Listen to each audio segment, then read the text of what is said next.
Driving ಮಾಡೋರೆ ಹುಷಾರ್, highway ಅಂತ ಸ್ಪೀಡ್ ಆಗಿ ಹೋದ್ರೆ ಬೀಳುತ್ತೆ ಎಫ್ಐಆರ್. ಹೌದು, ಹೈವೇ ರಸ್ತೆಗಳಲ್ಲಿ ಸ್ಪೀಡ್ ಲಿಮಿಟ್ ಇದ್ರೂ ಕೂಡ ಕೆಲವರು ಮಾತ್ರ ರೇಸಿಂಗ್ ನಲ್ಲಿದ್ದಾರೋ ಏನೋ ಅನ್ನೋ ಲೆವೆಲ್ಗೆ ಡ್ರೈವಿಂಗ್ ಮಾಡ್ತಾರೆ. ಅದರಲ್ಲೂ ಈಗ ಮೈಸೂರು ಬೆಂಗಳೂರು ಹೈವೇ ಆದ್ಮೇಲಂತೂ ಮತ್ತಷ್ಟು ಸ್ಪೀಡ್ ಲಿಮಿಟ್ ಜಾಸ್ತಿ ಮಾಡಿಬಿಟ್ಟಿದ್ದಾರೆ. ರ್ಯಾಶ್ ಡ್ರೈವಿಂಗ್ ಮಾಡ್ತಿದ್ದಾರೆ. ರ್ಯಾಶ್ ಡ್ರೈವಿಂಗ್ ನಿಂದ 90% ಅಪಘಾತಗಳು ಆಗೋ ಚಾನ್ಸಸ್ ಹೆಚ್ಚು. ಹೀಗಾಗಿ ಸ್ಪೀಡ್ ಲಿಮಿಟ್ ಇದ್ರೂ ಅದನ್ನ ಬ್ರೇಕ್ ಮಾಡೋರು ಜಾಸ್ತಿ ಆಗ್ಬಿಟ್ಟಿದ್ದಾರೆ. ಅದರಿಂದ ಆಕ್ಸಿಡೆಂಟ್ ಕೇಸ್ಗಳು ಹೆಚ್ಚಾಗ್ತಿವೆ. ಹೀಗಾಗಿ ಅದನ್ನ ನಿಲ್ಲಿಸೋಕೆ ಎಡಿಜಿಪಿ ಅಲೋಕ್ ಕುಮಾರ್ ಹೊಸ ಅಸ್ತ್ರವನ್ನ ಪ್ರಯೋಗ ಮಾಡಿಬಿಟ್ಟಿದ್ದಾರೆ.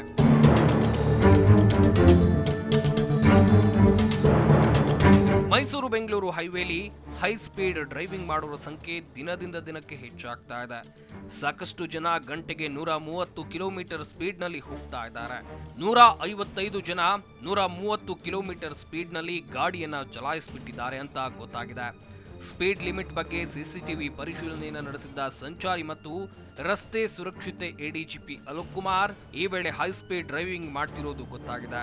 ಹೀಗಾಗಿ ಅದನ್ನ ಸ್ಟಾಪ್ ಮಾಡೋಕೆ ಇನ್ಮೇಲೆ ಎಫ್ಐಆರ್ ಅಸ್ತ್ರವನ್ನ ಪ್ರಯೋಗ ಮಾಡಿದ್ದಾರೆ.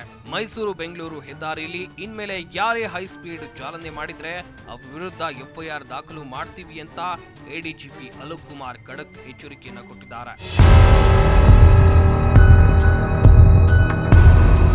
ಒಟ್ಟಾರೆ ಇನ್ಮೇಲೆ ಯಾರೇ ಸ್ಪೀಡ್ ಆಗಿ ವಾಹನ ಓಡಿಸಬೇಕು ಅಂದ್ಕೊಂಡ್ರು ಸ್ವಲ್ಪ ಯೋಚನೆ ಮಾಡಿ.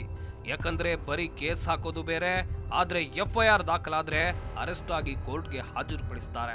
ಸೊ ಇನ್ಮೇಲೆ ಸ್ಪೀಡ್ ಆಗಿ ಹೋಗ್ಬೇಕು ಅಂದ್ರೆ ಸ್ವಲ್ಪ ಯೋಚನೆ ಮಾಡಿ.